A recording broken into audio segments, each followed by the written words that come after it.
سامعین کرام، آج ہماری گفتگو مسائل صدقہ فطر سے ہوگا۔ فطرانہ کیا ہے، کس پر واجب ہے، اس کی ادائیگی کیسے کی جائے گی، ان سارے امور پر آج ہم گفتگو کریں گے۔ بخاری اور مسلم میں حدیث موجود ہے، نبی کریم صلی اللہ تعالی علیہ وسلم نے زکوٰۃ فطر یعنی صدقہ فطر ہر غلام، آزاد، مرد، عورت، چھوٹے بڑے سب مسلمانوں پر مقرر فرمایا۔ اور حضرت عبداللہ ابن عباس رضی اللہ تعالیٰ عنہما سے مروی ہے کہ نبی کریم صلی اللہ تعالیٰ علیہ وسلم آپ نے فرمایا، اپنے روزے کا صدقہ ادا کرو، اور اس صدقہ کو رسول اللہ صلی اللہ علیہ وسلم نے مقرر فرمایا۔ تو اس سے پتہ چلا کہ ہم جو روزے رکھتے ہیں اس روزے کا صدقہ دینا لازم قرار دے دیا گیا۔ اور ایک روایت میں آتا ہے کہ بندے کا روزہ زمین و آسمان کے درمیان لٹکتا رہتا ہے جب تک صدقہ فطر ادا نہ کرے۔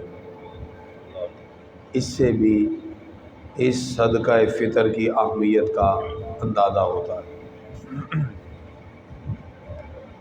تو گرامی حضرات، صدقہ فطر واجب ہے، عمر بھر اس کا وقت ہے۔ اگر بندہ نے ادا نہیں کیا، جتنا صدقہ فطر اس نے زندگی میں چھوڑا ہے اب ادا کرے۔ ادا کرنے سے ہی یہ ثابت ہوتا ہے،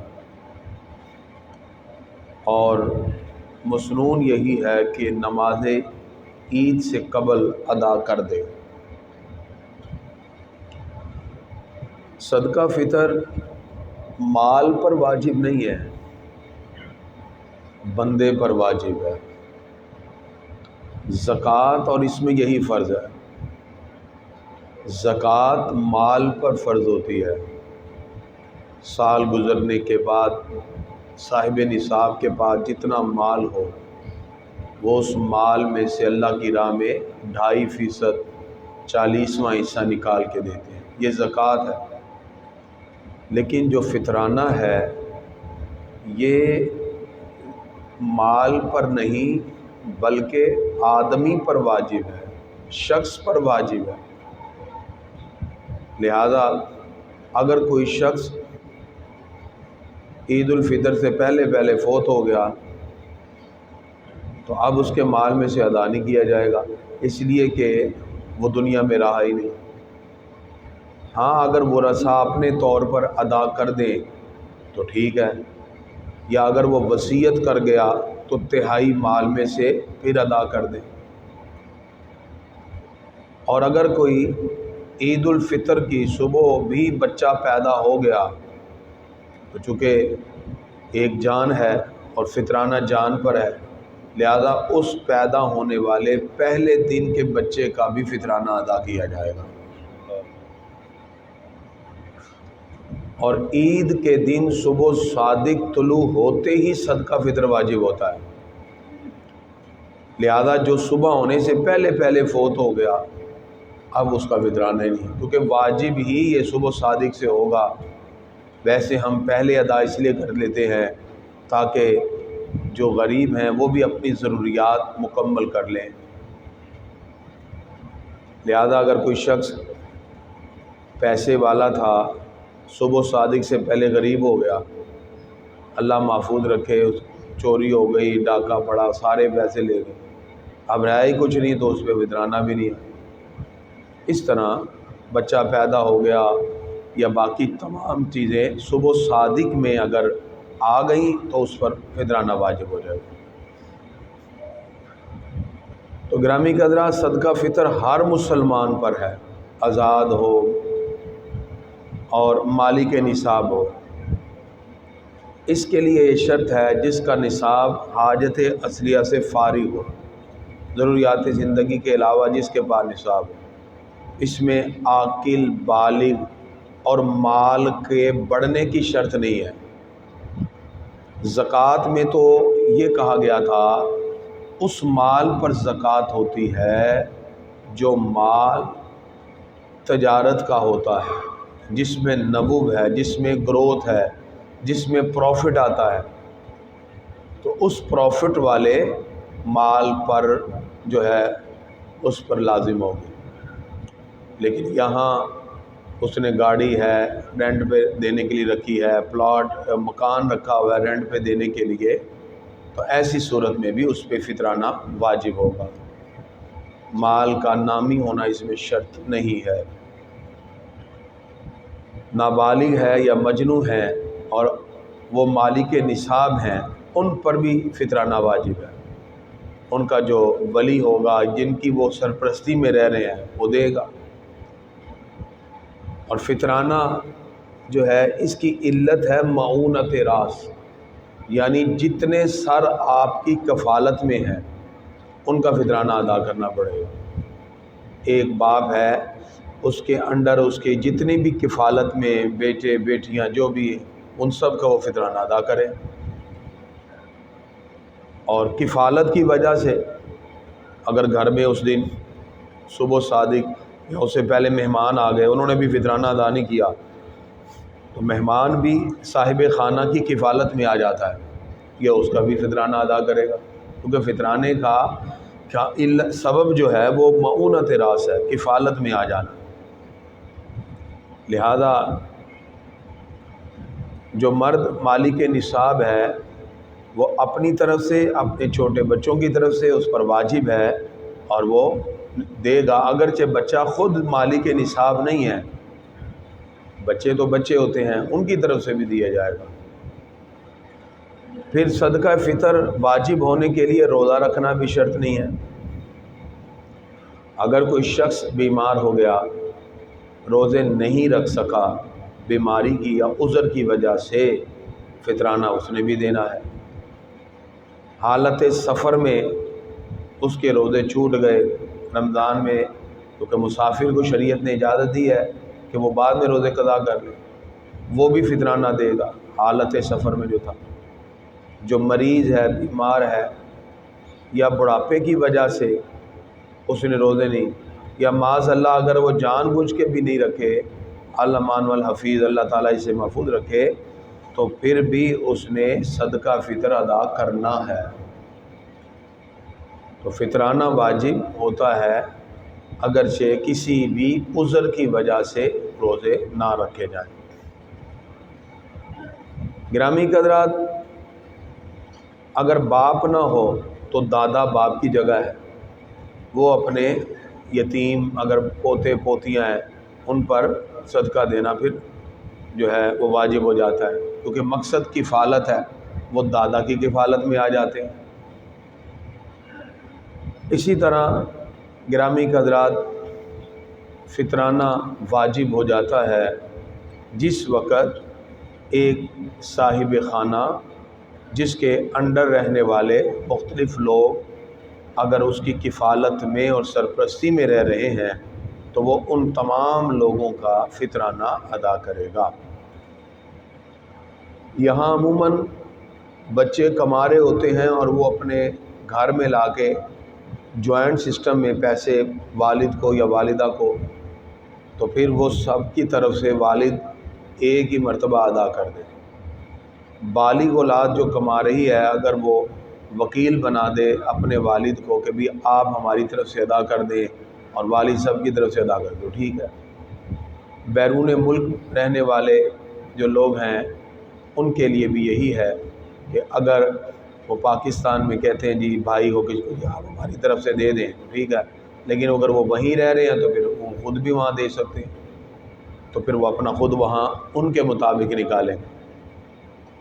شریعت نے فطرانے کی رقم نہیں بتائی بلکہ اجناس بتائی ہیں۔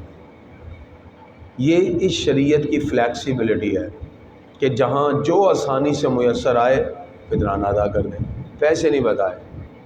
مثال کے طور پہ شریعت نے جو چیزیں بتائیں اس میں گندم ہے یا آٹا ہے یا ستو ہے، یہ چیزیں بتائیں۔ گندم، آٹا، ستو، اس کے لیے تقریباً 2.25 کلو، احتیاطاً 2.5 کلو اللہ کی راہ میں زیادہ دے دیں، یعنی کم از کم 2.25 کلو جو ہے آٹا گندم یا اس کی قیمت نکال کے اللہ کی راہ میں دے دو۔ اور اگر کوئی شخص اللہ کی راہ میں زیادہ دے سکتا ہے اس کے لیے شریعت نے کھجور، منقع، جو یا اس کا آٹا یا ستو، اس کے لیے شرع نے تقریباً 4.5 کلو وزن رکھا۔ کھجور دے تو 4.5 کلو، کیونکہ مدینہ شریف کے اندر کھجوریں سستی تھیں، آٹا مہنگا تھا۔ آج بھی کئی علاقوں میں ایسا ہی ہے۔ پاکستان کے اندر کھجوریں مہنگی ہیں، آٹا سستا ہے، تو فلیکسیبلٹی ہے نا شرع میں۔ وہاں چونکہ ایسے تھا، لیکن جو اللہ تعالیٰ کی راہ میں دینا ہے جتنا زیادہ دے سکتے ہیں، لہذا اگر کھجور سے یا منقع سے دینا ہے تو 4.5 کلو، اور اگر گندم آٹے سے دینا ہے تو پھر 2.25 کلو۔ اس میں بھی فلیکسیبلٹی ہے۔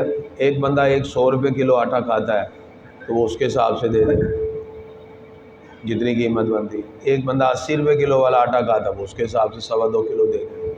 یعنی میکسیمم جو اس کے لیے بتا دیا گیا تقریباً 170 روپیز ایک بندے کے لیے، یعنی پر ہیڈ کے لیے 170 روپے، جو کم سے کم پاکستان میں گندم اب نکل رہی ہے آج کل تو سستی ہے، اس حساب سے 2.25 کلو کا یہ حساب ہے۔ وگرنہ کوئی بندہ ایک کی طرف سے 200 روپیہ بھی دینا چاہے تو اس حساب سے وہ 200 روپیہ دے دے۔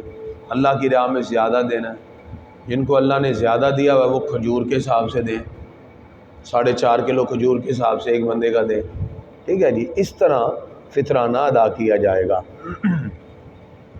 اور یہ چونکہ غریب کے لیے ہوتا ہے جو خود صاحب نصاب نہیں ہے اور اس کے پاس اتنا پیسہ یا مال نہیں ہے کہ جس سے وہ عید کی خوشیوں میں شامل ہو سکے، جب اس کو فطرانہ دیا جاتا ہے تو وہ بھی اسی طرح عید کی خوشیوں میں شامل ہو جاتا ہے۔ جیسے زکوٰۃ کے مصارف ہیں ایسے ہی فطرانہ کے بھی مصارف ہیں۔ تو گرامی قدرات، اس کے لیے شرع نے حکم دیا کہ ان کو بھی عید کی خوشیوں میں شامل کرنے کے لیے فطرانہ ادا کر دینا چاہیے، اور کوشش ہم یہ کرتے ہیں کہ پہلے ادا کر دیں تاکہ وہ بھی عید کی خوشیوں میں شامل ہو سکیں۔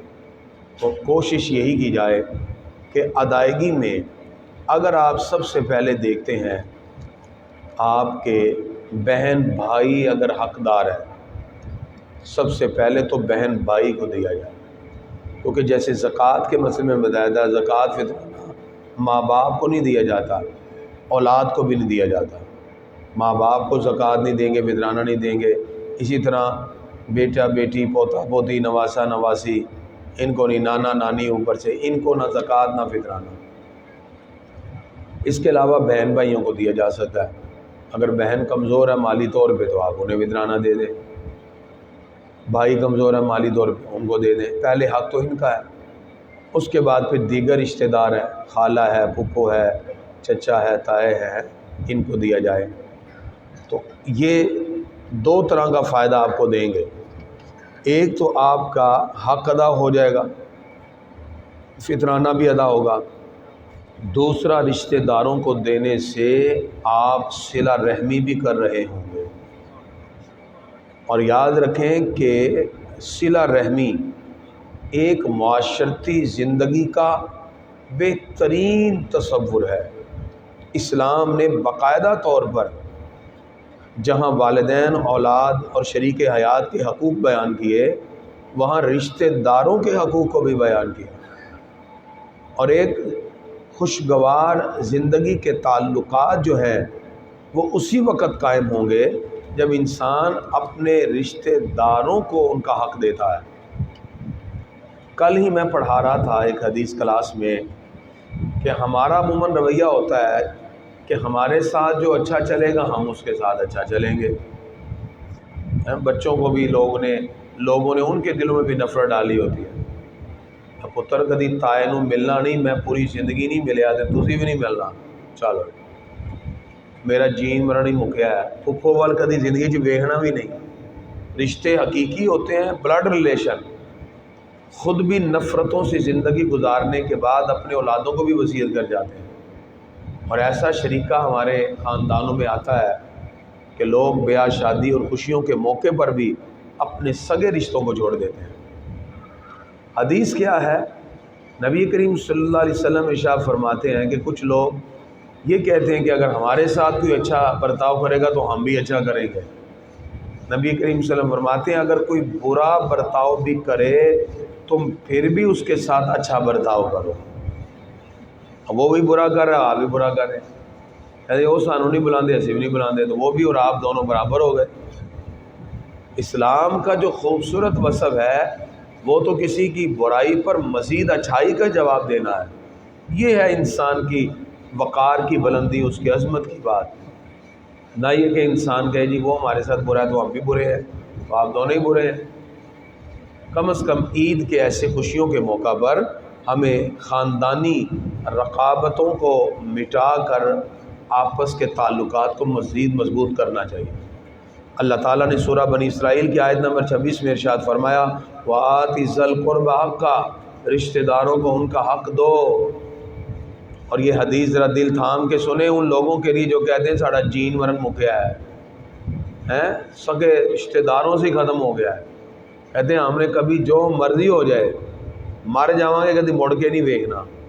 ہمارے آقا فرماتے ہیں لا يدخل الجنت قاطع، جس نے رشتہ داروں سے تعلق توڑا وہ کبھی جنت میں داخل ہوگا ہی نہیں، پکا جہنمی۔